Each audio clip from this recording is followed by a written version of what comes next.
Definitely, our mentors might not be able to speak to each and every one of you. So let's be kind to each other. Once you go into the room later, when I say that, guys, this is breakout time, you can now go to each private rooms to talk to your mentor or talk to your teammates.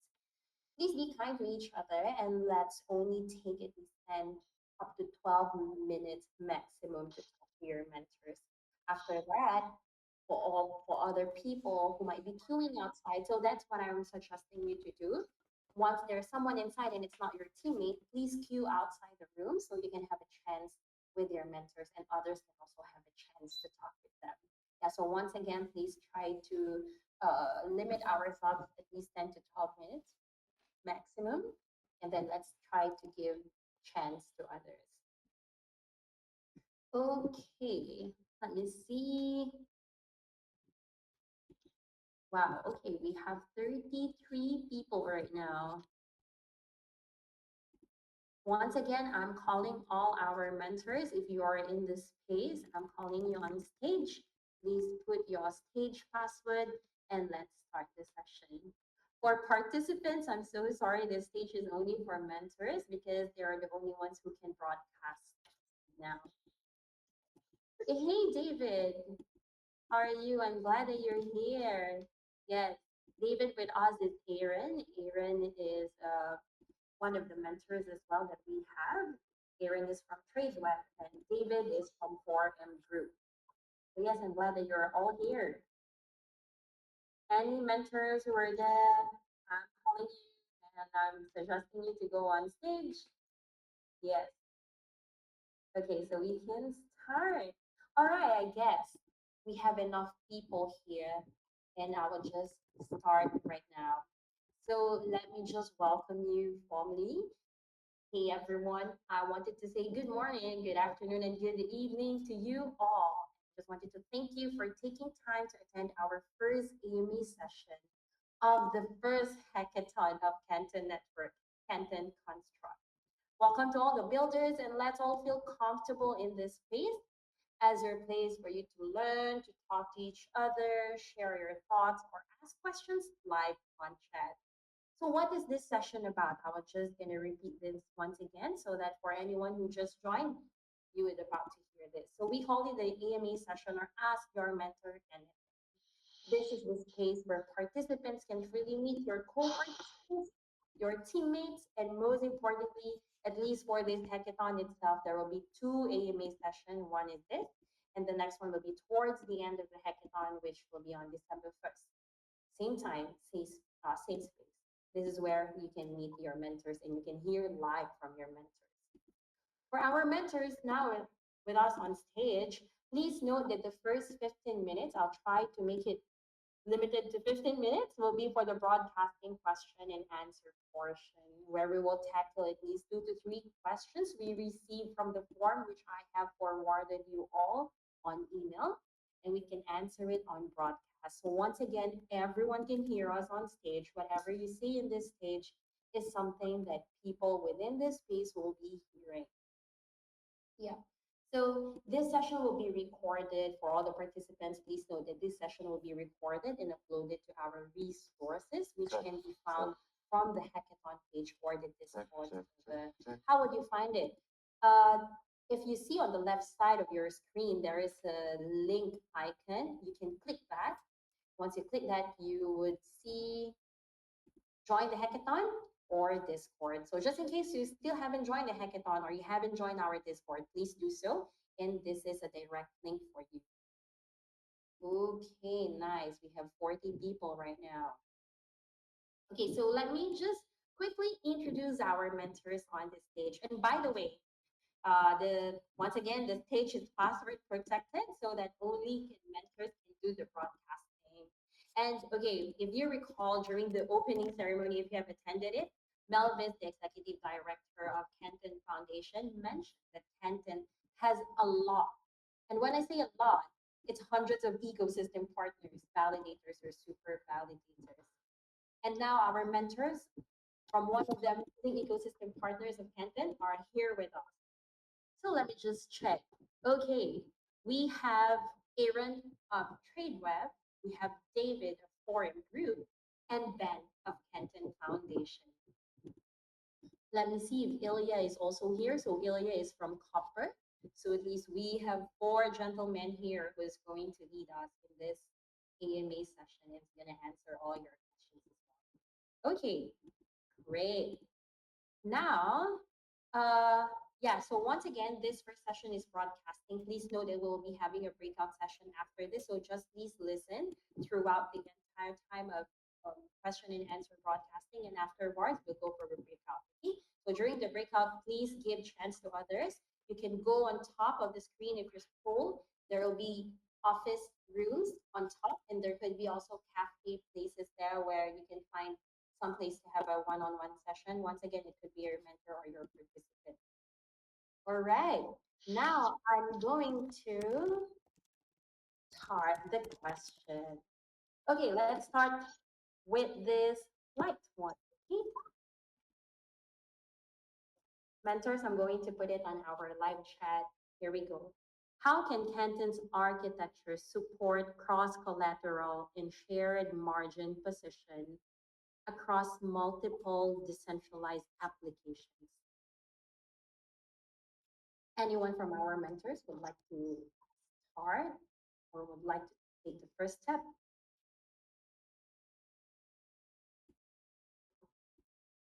I'll step in here, although I'm probably the least technology knowledgeable person on this stage, but good to meet everybody. This is David from 4M Group. Just want to make sure you can hear me okay at first. Yeah? Yes, we can hear you, David.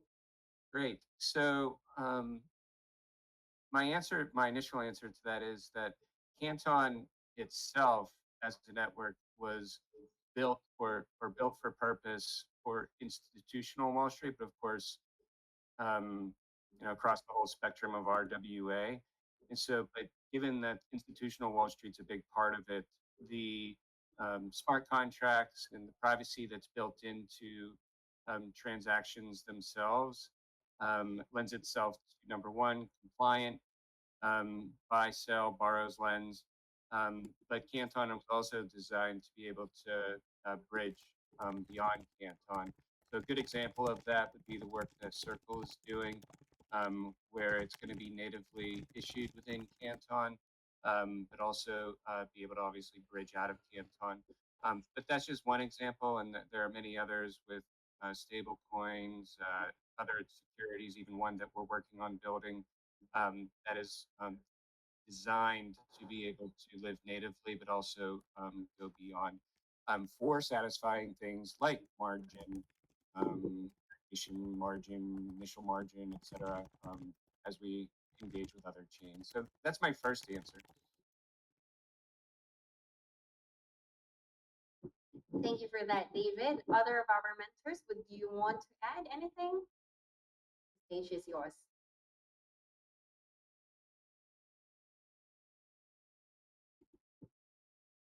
No? Okay, then I believe I can proceed with other questions that I have. Now we have it on live. What are the key? This is, okay, I don't know how to pronounce it, but your username has 45 on it. So I'm going to read your question. What are the key priorities in Canton's ecosystem roadmap to expand decentralized financial service and drive adoption among global financial institutions? Oh, wait. Yeah. Okay. Mentors? Well, I'll give another answer, and then I'm sure the other mentors, even by just the nature of the question itself, will have their own answers that are probably slightly different. So number one, it is a decentralized governance that we have within Canton. Um, there are various committees like the Tokenomics Committee and Technology Committee, et cetera, for forums where we see in real time the applications and services and marketplaces that are queuing up to come into Canton. The top priority from 4M's perspective would be to land things like bulletproof collateral on into Canton, so that use cases across borrowing and lending like repo and using collateral against other RWA is possible. Um, we have infrastructure in terms of risk and compliance companies coming into front, middle, and back office. The Canton network needs all these pieces and parts to come together for a truly sort of dynamic ecosystem that is meeting sort of the real world needs in terms of um, collateral management, collateral mobility, being able to have primary issuance on chain is a big priority across credit and private markets. Um, and I could go on and on. The list is very long in terms of the use cases. And I think the way that the AMA started today was probably a good nod to that. You know, in just a very short few, maybe 3 to 6 months, we've had, I don't know, over 500 new validators join, or many hundreds more queuing up. We've got, I think it's now 35,000 now participants within Canton. You've got dozens of institutions and infrastructure that are there. So these all come together in a space that they all have their priorities, and joining those priorities up is a lot of fun. So I'll pause there, but hopefully that answered at least part of the Wonderful. Yep. Go ahead, Aaron. Oh yeah, I wanted to just expand that. Thanks for as first of all, I totally agree with everything you just said. To expand on that for a little context, Trado actually is working on that repo project, and one of the biggest themes we find when trying to just digitize generally assets on this decentralized network and repo them for other collateral or cash, depending on which side of the repo you're on. The biggest thing is really just getting the institutions to agree that they can represent their, collateral with stable smart contracts. And from a regulatory standpoint, there's some concerns there about, the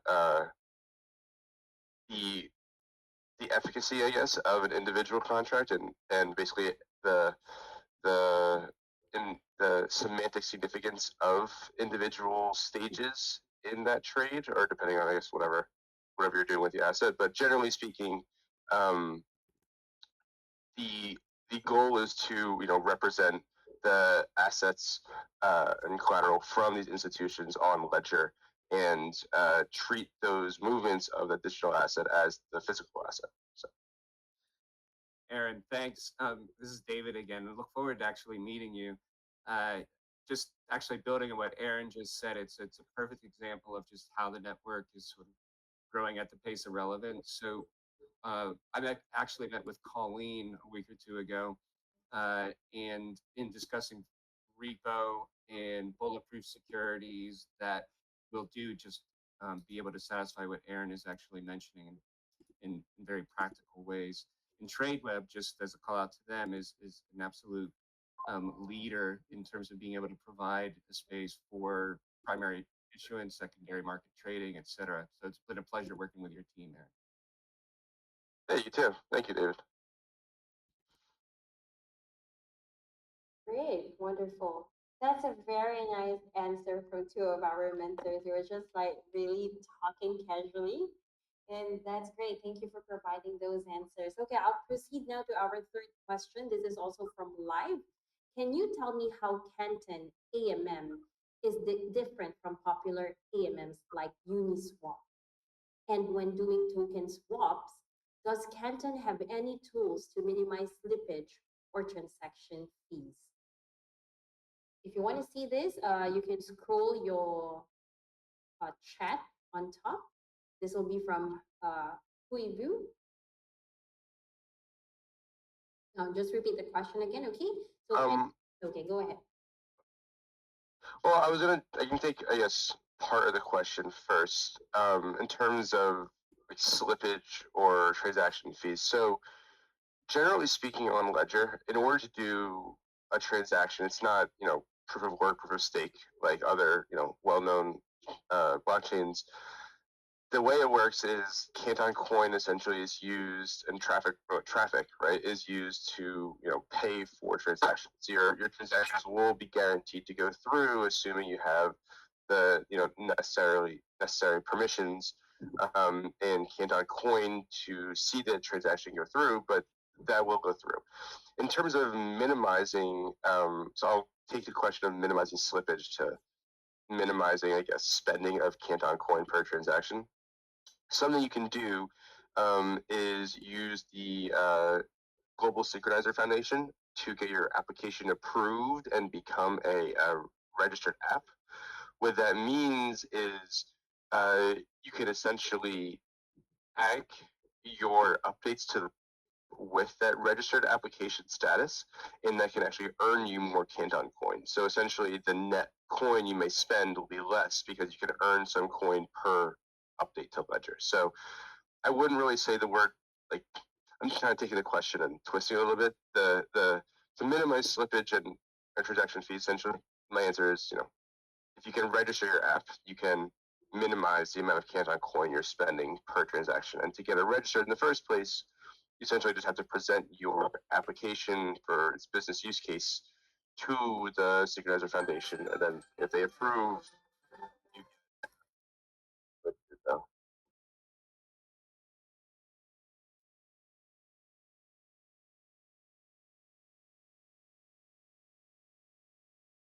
Oh, can anyone hear me?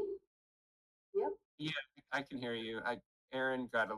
Not sure what that was. I don't know what that was. Yeah, yeah.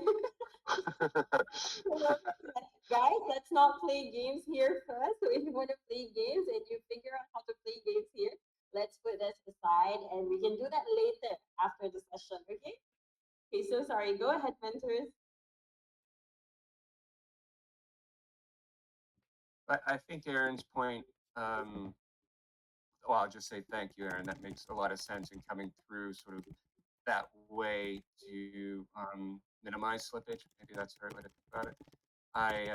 I know of several AMMs that are now gearing up, which is cool for me to watch because I'm actually new to, or fairly new compared to people like Aaron and others in how this all works, from the ground up.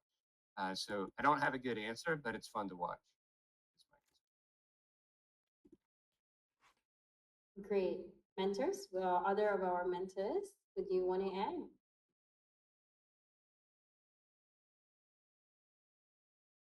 Okay, then I'll proceed to another question. I believe that Canton is really, really popular and everyone is very excited to meet our mentors, and we have received quite a lot of questions on live chat, which is great. Okay, next one. Is there a possibility that validator nodes will become public?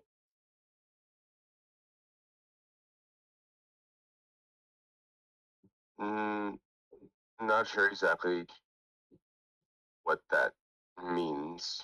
I mean, the nodes are an individual node is a connection to the centralized network, right? So in order to get a node, you have to have a super validator sponsor that node, which is one that would be approved by the GSF. So I'm not sure exactly how to interpret that question. I saw someone ask why. Anyone can apply for a node, right, Aaron? It's just that, but yes, anyone can apply. Yeah, it's public to apply for it. Anyone can apply in the world. And then it gets approved. But yes, yeah, through the governance. That or someone who already has been approved and has been given a super validator can sponsor another validator. So, for example, let's say your firm, has its own super validator running, and you have a client that wants to work with the Canton network. You can sponsor their validator node. Yeah, that's actually how 4N came into the network. If that helps with whoever's asking the question, we had a super validator sponsor us to be able to come in. Okay, thanks for answering that, mentors. Next, what are the advantages of DAML compared to Solidity or other smart contract languages when building core DeFi mechanisms like liquidations, flash loans, or complex yield management?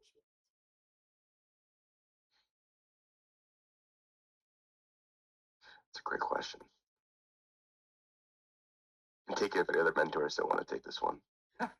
Well, I'm definitely not that mentor, so I'm hitting that back to you, Aaron.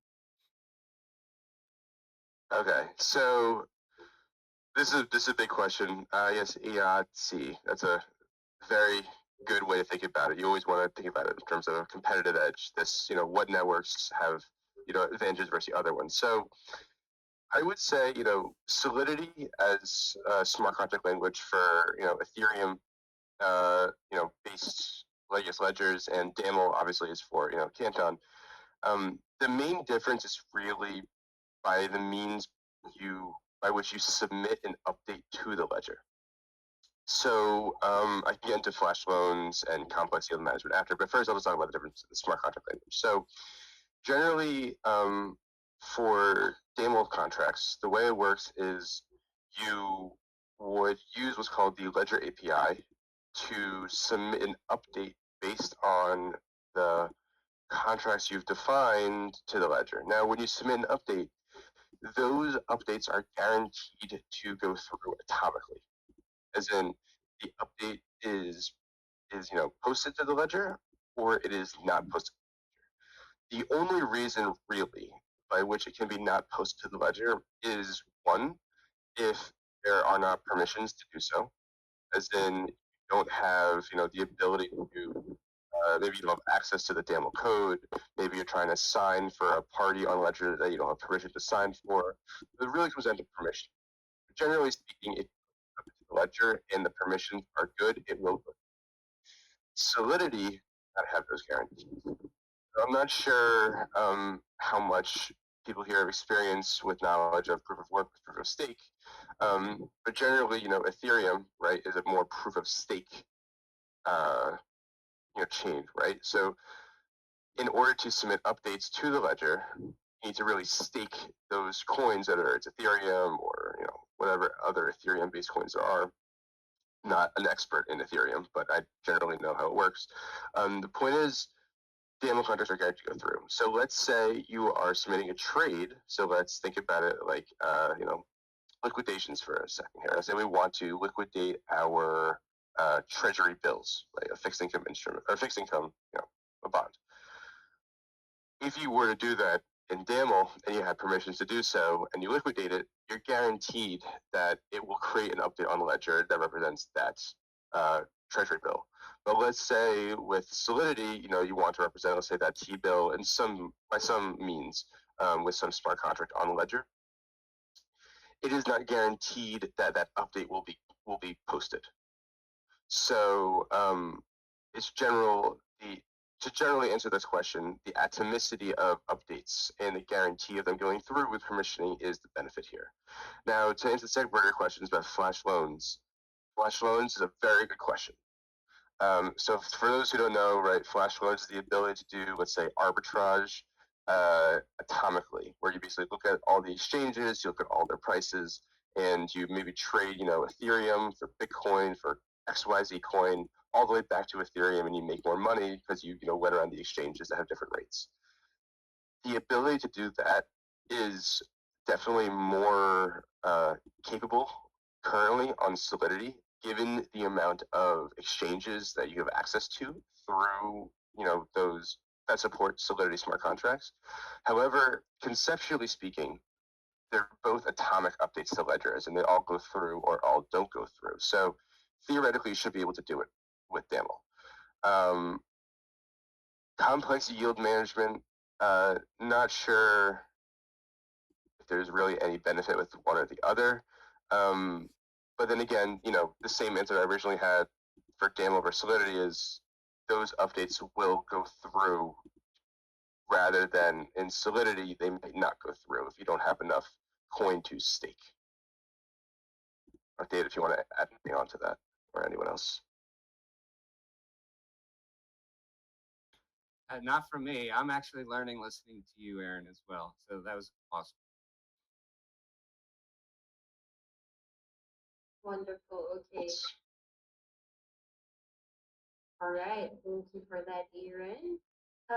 Okay. Next is as a user who has experienced many lending protocols, I want to understand what benefits user will get if applications are built on Canton, especially in terms of security, transparency, and stability when borrowing or lending.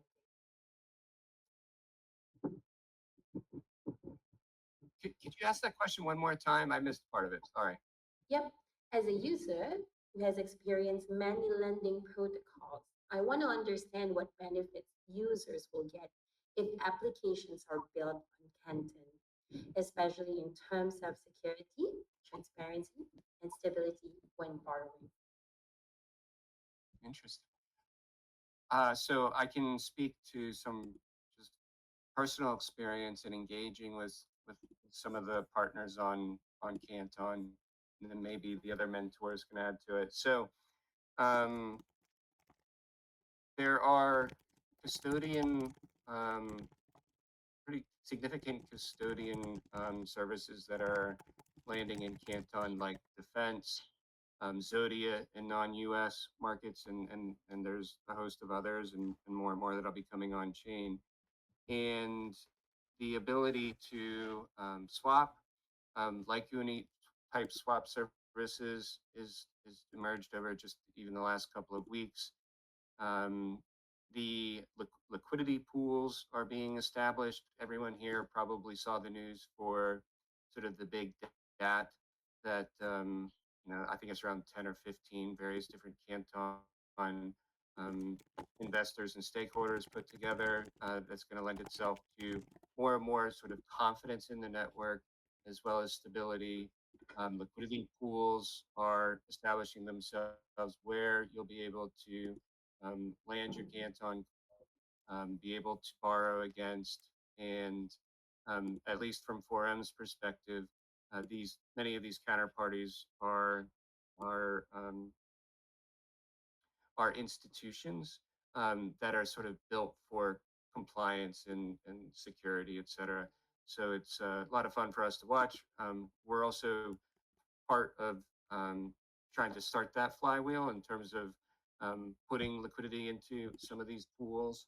And there's a lot of incentives for these types of activities within Canton, given the stage of growth that we're at, for this type of innovation and turning these liquidity pools into AMMs and to be able to do these types of things that you're used to seeing in other chains is all happening in real time here with great people and great partners. That's wonderful. Any of our mentors would want to add to that?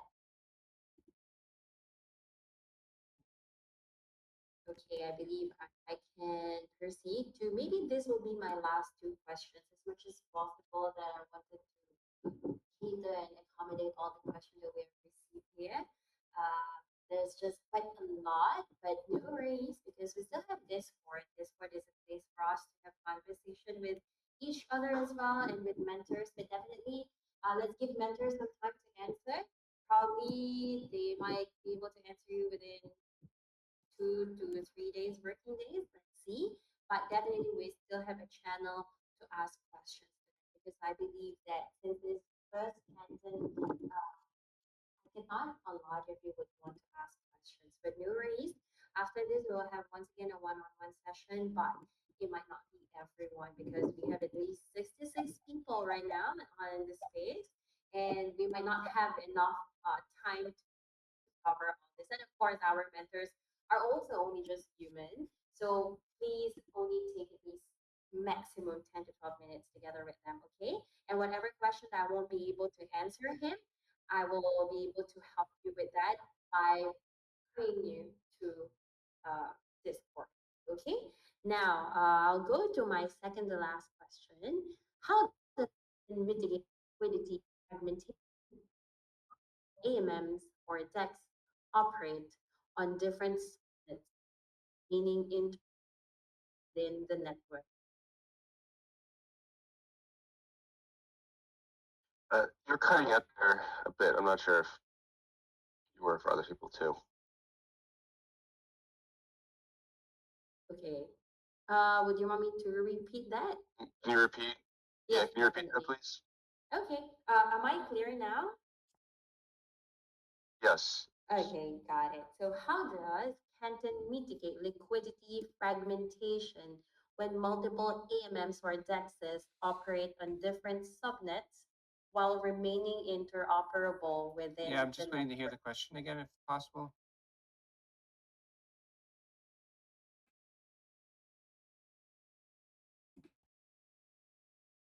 Aaron, can you hear me okay?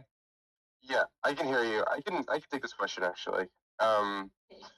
so something that actually ties in to the prior question a little bit. Um, so the main difference, right, between the Canton network and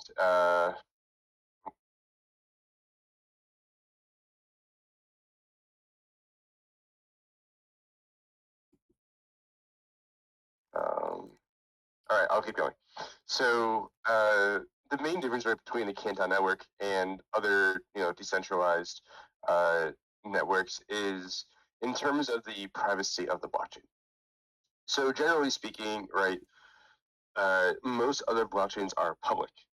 In that sense, the entire blockchain is known, right? All updates are available to all participants on the network, and there is no notion of secrecy. Now, as a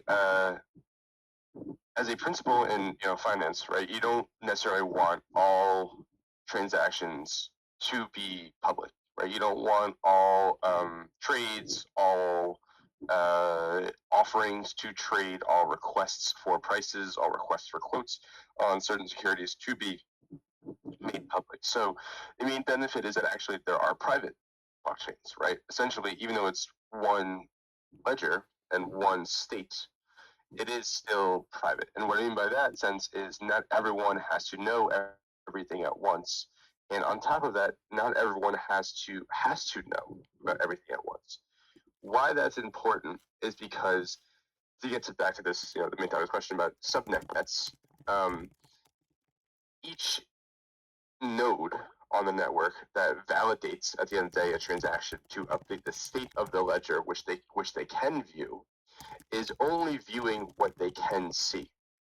And why that makes things important is because it means your your private domain, as it's referred to as the definition of like a domain semantically, really only includes the parts of the network you are even allowed to see, whether it's what you create, updates you create to the ledger, or what updates other people permission you to see. So to answer the question, how do decentralized exchanges operate on different subnets while remaining interoperable within the network? Essentially, what that means is private domains stay private until essentially people add more users to it. So it never becomes public. Uh, in order to interoperate between different domains, essentially all that takes is one, you have to give the other users you want to add to your private domain access to the demo code, so they actually have a view of, they're able to even read a view of the updates in the first place. And two, the other users will have to post an update and make them an observer, specifically an observer at least, in the sense that they can now observe those updates. So to make things interoperable, it's a matter of stitching together observations and sharing of demo code itself. There's a lot more to that, but at a high level, that's how that works. Anyone wants to add on to that? Anyone, mentors?